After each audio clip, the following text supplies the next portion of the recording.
Hello everyone, today we're going to be talking about cleaning. As I'm sure you already know, cleaning is very important in our field as our kiddos carry around germs and can get sicknesses very easily. So let's go into details about how you should be cleaning. Right into bathroom business.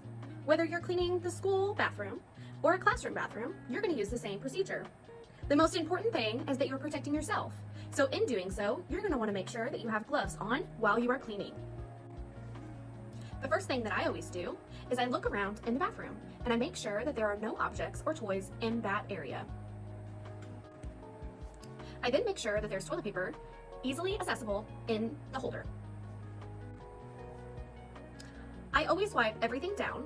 You can use Lysol, bleach, disinfectants. Just make sure if you're using those chemicals that is after the children have left for the day or a restroom that children will not be using.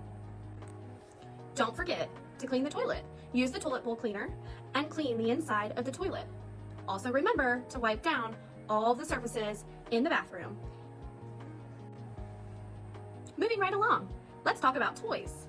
Children play with toys throughout the whole day, and it is very important that your classroom is organized at all times. When the children are not playing with the toys, they should be in the correct bins that are labeled with a picture in English and Spanish. If the kiddos mix up those toys and maybe they're in a different bin that they don't belong in, then it is your job to teach those kiddos to put them in the correct buckets. Don't forget, when you're in a classroom and you're transitioning from one thing to another, that those toys should be cleaned up. Let's talk about sinks. It is likely that your sink in the classroom will end up dirty. Once you paint and do lots of different activities with your kiddos, it is natural for that sink to get very messy. It is important to keep a clean sink for when children are properly washing their hands. To keep your sink clean, please wash your sink. You're going to want to rinse and use cleaning chemicals in your sink. Please make sure that there are no kids around when you are cleaning your sink. Comet is my favorite cleaning supply to use when I clean my sink, and I use a sponge to scrub. While talking about sinks, make sure that you have paper towels at all times in the dispenser.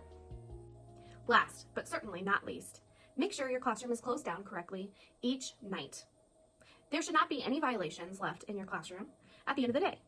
Make sure that you take out the trash, and when you take out the trash, both in the trash can and the diaper pail, that you also replace the trash bag in the trash can.